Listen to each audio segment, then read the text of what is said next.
Hi everyone, welcome to Orgo Essentials, not your basic organic chemistry tutorial, episode 4.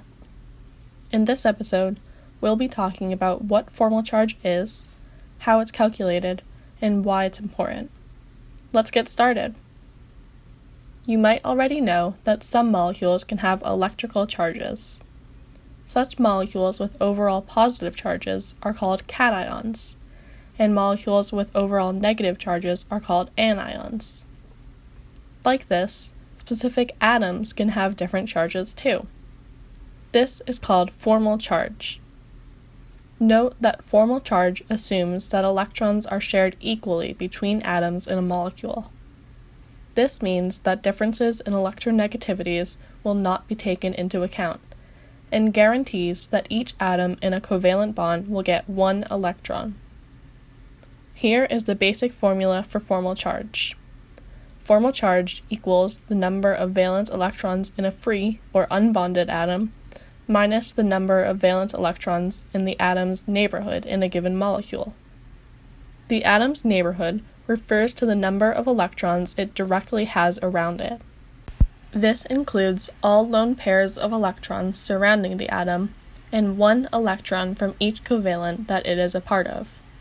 In case you can't quite visualize this neighborhood, draw a circle around the atom in question. For example, in a water molecule, we can count that each hydrogen has one electron in their neighborhoods, while the oxygen atom has 6 electrons in its neighborhood, 2 from each lone pair and 1 from each bond. Let's practice calculating formal charge. We'll start with our favorite simple organic molecule, methane. As you may recall from previous videos, the Lewis structure for methane looks like this. Let's start by calculating the formal charge for hydrogen, since it will be the same for all 4 hydrogen atoms. In the periodic table, hydrogen has 1 valence electron, so we can plug that into our formula. In this molecule, there is only 1 electron in each hydrogen atom's neighborhood. When we plug this information into our formula, we see that hydrogen has a formal charge of 0. Let's do the same thing for the central carbon.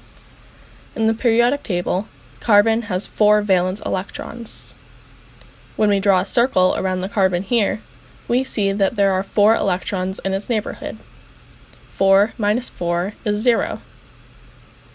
Next, let's calculate the formal charge for the atoms in 1-bromo-2-chloroethane, ClCH2CH2Br. This molecule is a little different because it contains 2 halogen atoms, as opposed to our usual carbon and hydrogen. Still, all we have to do is apply the formula. Let's start with the hydrogen atoms. When we draw circles around each atom, we see that each hydrogen has 1 valence electron in its formula. As you may have recognized by now, this results in a formal charge of 0. Now, let's find the formal charge for chlorine. On the periodic table, chlorine has 7 valence electrons. In this molecule, when we include the lone pairs surrounding the atom, plus an electron from the bond it's a part of, we get 7 electrons in chlorine's neighborhood. From the formula, we get a formal charge of 0. This is the same for bromine on the other side of the molecule. Like chlorine, it has 7 valence electrons in the periodic table and 7 in its neighborhood in this molecule. Finally, let's look at the carbon atoms. Each has 4 bonds around them, which means that when we draw circles, we can see that they have 4 valence electrons in their neighborhood. When we plug this in, with the 4 valence electrons that carbon has on the periodic table, we get a formal charge of 0. All of these formal charges should make inherent sense. The molecule has an overall charge of 0, so the individual atomic charges need to add up to 0 too. Let's do some examples with charged atoms. We'll start with the hydronium ion, H3O+. As we can see from the molecular formula, this ion has an overall charge of +1. Let's begin by calculating the formal charge for the hydrogen atoms. Like usual, each hydrogen atom only has 1 bond and no lone pairs. One valence electron from the periodic table minus one in the atom's neighborhood equals a formal charge of 0. This is the norm for hydrogen in a molecule. Now let's do oxygen. From the periodic table, we see that oxygen starts out with 6 valence electrons. In the molecule, however, it only has 2 from its lone pair plus 1 from each bond it's in, for a total of 5 valence electrons in its neighborhood. When we put this into the formula, we get a formal charge of 1, or plus 1. This is where the charge of the molecule comes from, the oxygen atom and the arrangements of the electrons around it. Take note of 2 important things here. First, notice that the oxygen, though it has a formal charge of plus 1, still has a full octet around it. This is still a valid Lewis structure. Second, note that formal charge is written with the sign before the number, plus 1, not 1 plus. Let's do one more example with a charged atom, ammonia borane, H3N, BH3. Like before, we'll start with the hydrogen atoms. They all have 1 bond and no lone pairs, giving us a formal charge of 0. Next, we'll look at the nitrogen atom. In the periodic table, it has 5 valence electrons. In this molecule, when we draw a circle to show its neighborhood, we can see that it only has 4 valence electrons. Plugging this information into the formula gives us a formal charge of plus 1. This might seem a bit concerning.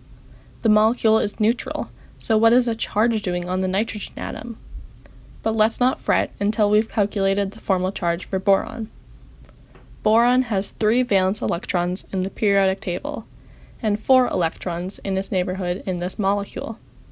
That equals a formal charge of minus 1. Boron has saved the day. The positive charge from nitrogen and the negative charge from boron cancel each other out, leaving our molecule nice and neutral. These charges do have an impact, though. In reactions, we must keep in mind that, since nitrogen has a positive charge, it may attract electrons, and boron with its negative charge may repel or donate electrons. So why is formal charge important? As we've seen, each of the formal charges in a molecule add up to give the overall molecular charge. If the formal charges of all the atoms in a molecule are 0, for example, the molecule is neutral. If the formal charges in a molecule add up to negative 300, then the molecule has an overall charge of negative 300. If, as we saw in ammonia borane, the formal charges of 2 atoms cancel out, then the molecule is neutral, even though all the formal charges aren't 0. In all of these cases, formal charge lets us precisely learn where the molecule's charge is coming from. We are able to track electrons to a more advanced level, which is incredibly useful in organic chemistry, where electrons make basically all the rules. Of course, the formal charge is helpful, but somewhat tedious. Luckily for organic chemists, there's an easier way to recognize the formal charges in an organic molecule: common bonding patterns. Because the most common elements in organic chemistry are carbon, hydrogen, oxygen, nitrogen, and the halogens, it's sometimes simpler to memorize the arrangement of these atoms in their neutral forms, their positive forms, and their negative forms. This is exactly what we've done with hydrogen throughout this video. As we got more practice with organic compounds, we learned that a hydrogen atom with 1 bond and 0 lone pairs always has a formal charge of 0. Here's another example. A neutral carbon will always have 4 bonds around it. As you continue in organic chemistry, you'll be able to recognize almost automatically that a carbon atom with 3 bonds and a lone pair is always positive. That's it for this video.